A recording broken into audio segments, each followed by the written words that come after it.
Assalamualaikum warahmatullahi wabarakatuh.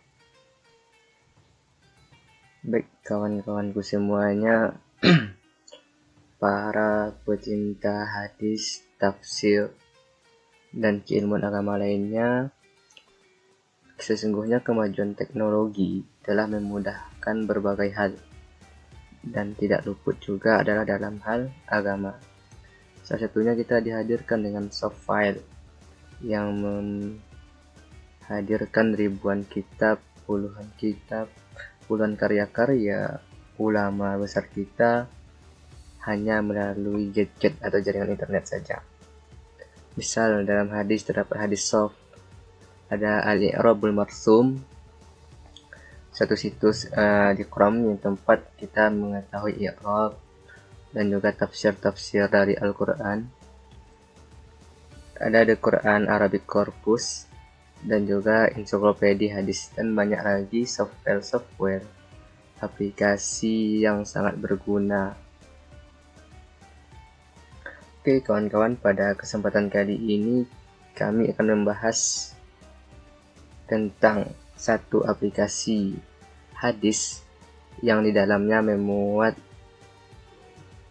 9 kitab hadis mu'tabarah, yaitunya kitab aplikasi ensiklopedia hadis.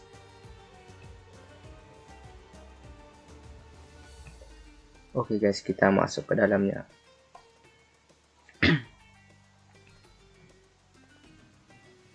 Baik kawan-kawan semuanya, ini adalah tampilan awal dari kitab ensiklopedia hadis.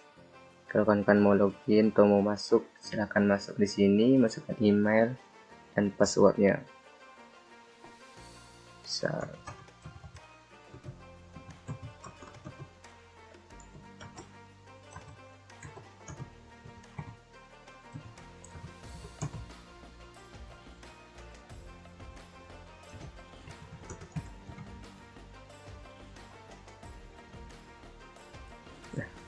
Ini telah masuk kawan-kawan, masuk dalam akun kita ya, akun LG Kurniawan.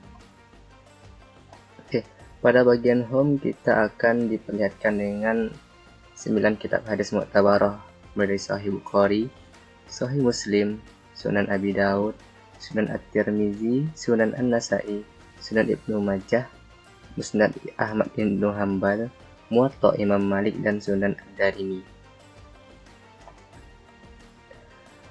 Di bawah menu home terdapat daftar isi yang juga mencakupi ke 9 kitab. Pada bagian permukaannya kita akan dilihatkan nama kitab, siapa pengarangnya, dan berapa jumlah hadisnya. Seperti Sahih Bukhari dikarang oleh Imam Bukhari dengan jumlah hadis 7008 hadis, dan begitu pun sampai dengan Sunan Ad-Darimi. Oke, kita lanjut ke bagian kumpulan. Nah, pada bagian ini kita akan disajikan dengan pembahasan pengumpulan hadis-hadis berdasarkan penyandaran sanadnya. Apakah sanadnya disandarkan pada Nabi, kepada sahabat, atau pada tabi'in? Apakah sanadnya mursal, munqati', mu'allaq, dan juga hadisnya apakah yang mutawatir, dan lain sebagainya. Bahkan di sini pun kita diperlihatkan bahwasanya jumlah hadis qudsi yang terdapat dalam kitab ini terdapat 798 hadis.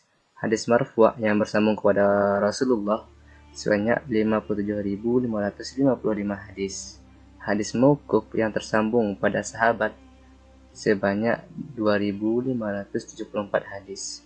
Dan hadis maqtu' pada tabi'in hanya sekitar 1242 hadis. Begitu juga dengan hadis lainnya, dapat kawan-kawan lihat.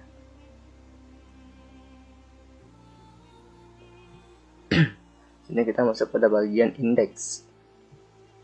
Pada bagian indeks kita akan disajikan tema-tema dan kumpulan hadis-hadis berdasarkan temanya. Misal tema iman, bab ilmu, bab umat-umat terdahulu, sirah, Al-Quran, dan lain sebagainya, hingga bab jihad di bagian akhirnya. Kesemua ini merupakan kumpulan bab secara umum dari ke-9 kitab hadis tersebut. Selanjutnya ada berbentuk bintang atau markah.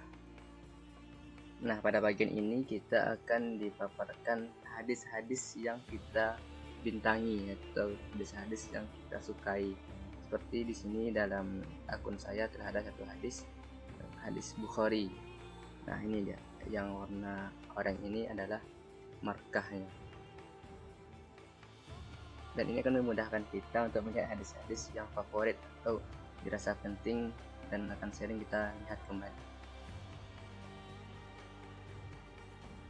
Terdapat sorotan, catatan, upgrade ke pro tentang aplikasi dan lain sebagainya.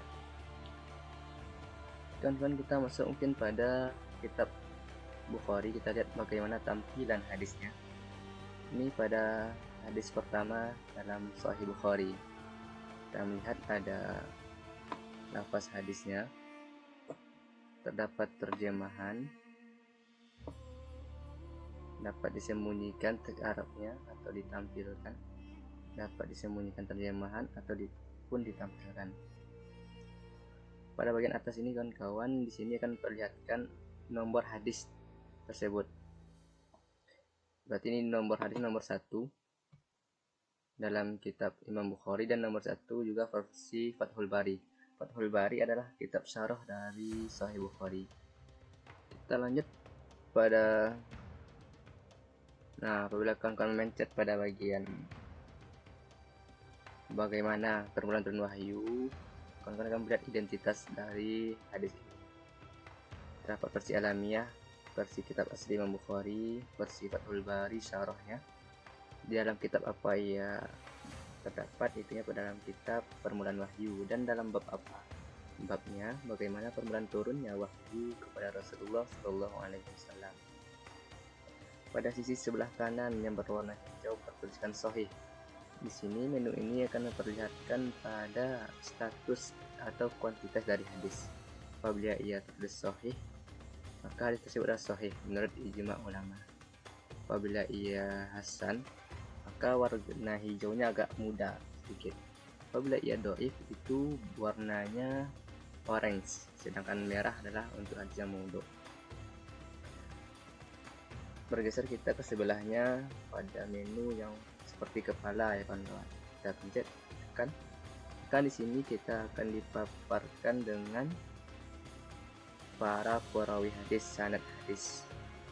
Dari sahabat di sini Umar bin Khattab, Alqamah, tabi'in hingga nanti pada tabi'in terakhir yang meriwayatkan kepada Imam Bukhari. Di sini adalah Abdullah bin Az-Zubair bin Isya bin Ubaidillah. Pada bagian tiap-tiap perawi terdapat kata selengkapnya. Nah, coba kita tekankan Pak. Di selengkapnya ini kita akan diberikan penjelasan mengenai yang pertama. Bagan ini memperlihatkan jumlah hadis yang diriwayatkan oleh perawi tersebut. Seperti ini Sufyan bin Uyainah. Sufyan bin Uyainah telah meriwayatkan hadis sebanyak 416 hadis di Sahih Bukhari. Pada Sahih Muslim sebanyak 459 hadis. Pun demikian pada kitab-kitab yang lain. Pada bagian bawahnya kita akan melihat komentar ulama atau penilaian ulama terhadap Sufyan bin Uyainah. Seperti Ibnu Hibban menilai Sufyan bin Uyainah sebagai hafiz mutqin. Al-Zahabi ahadul alam. Al-Zahabi thiqatut tabat. Al-Zahabi hafiz al-imam. Pada aplikasi ini terdapat satu jalur sanad. Biasanya hadis terdiri dari beberapa jalur sanad. Tetapi karena aplikasinya masih belum premium, maka yang dapat diberikan hanyalah satu jalur sanad saja.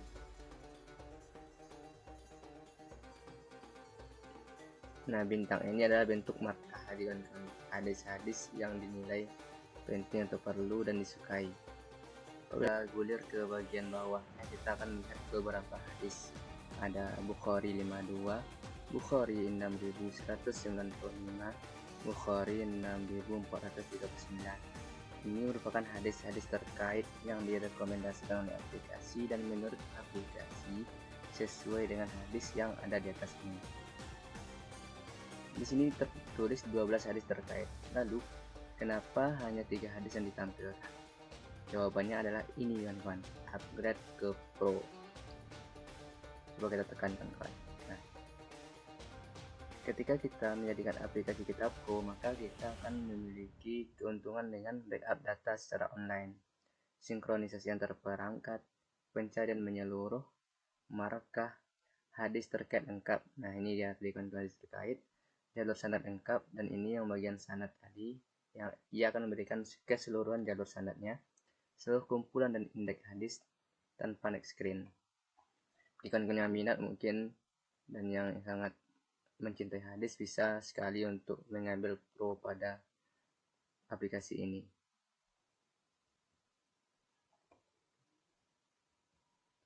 Kita lihat pada bagian daftar isinya kawan-kawan. Nah, daftar isi kita akan melihat apa aja bab-bab yang terkandung dalam kitab hadis tersebut. Ini dalam kitab Imam Bukhari. Bab pertamanya ada permulaan wahyu, imam, ilmu, wudhu, mandi, haid, tayamum, salat, dan lain sebagainya sampai ke kawan-kawan.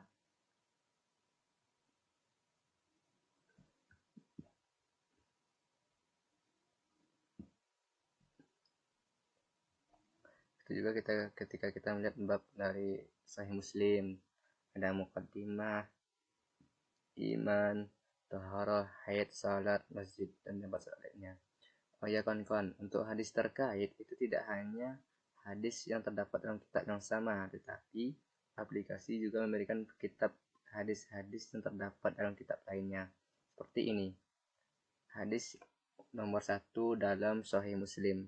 Hadis terkaitnya ada dari Sunan Tirmizi, nomor hadis 2586 hadis, Ibnu Majah nomor 38, dan Sunan Ibnu Majah nomor 39.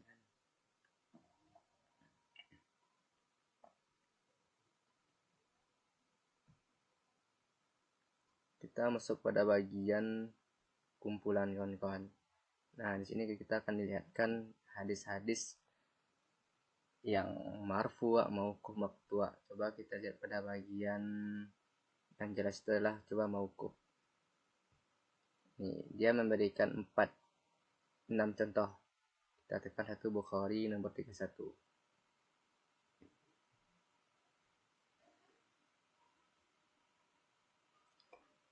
Nah, ini dia kawan-kawan. Di sini kita akan ketahui bahwasanya hadis ini hanya sampai pada sahabat saja. Qala ashabu Rasulillahi sallallahu alaihi wasallam, ayyuna lam yuzlim fa anzalallahu azza wa jalla inna syirka la zulmun azim. Nah, pada hadis ini yang meriwayatkan adalah sahabat saja, bukan langsung disandarkan kepada Rasulullah sallallahu alaihi wasallam.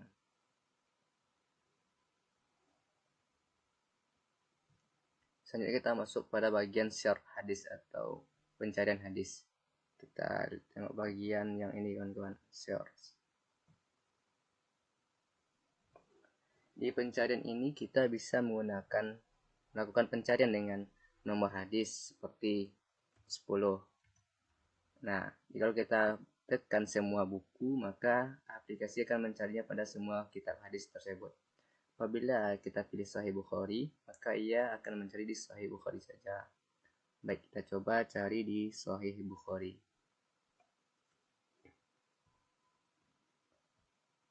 Aplikasi akan memberikan langsung hadis nomor 10 di Sahih Bukhari. Dan itu pun aplikasi memberikannya menurut 2 kriteria. 1, di versi asli Sahih Bukhari, dan yang kedua versi Fathul Bari.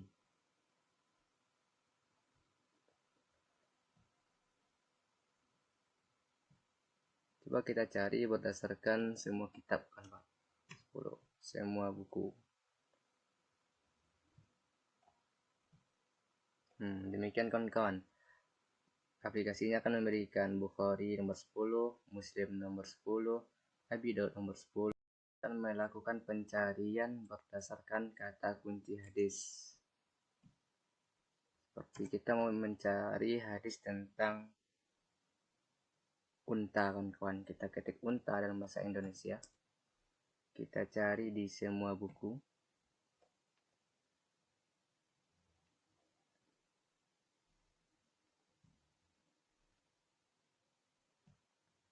maka aplikasi akan memberikan beberapa hadis terkait yang di dalamnya terdapat pengertian atau terjemahan unta.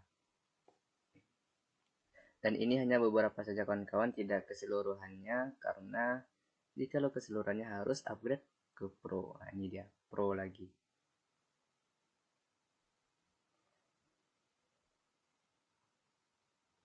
Dalam bahasa Arab pun bisa kawan-kawan, seperti kita mencari dengan kata-kata yadun.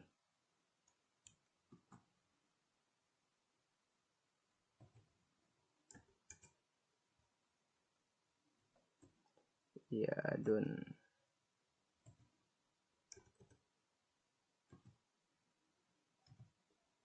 Semua buku.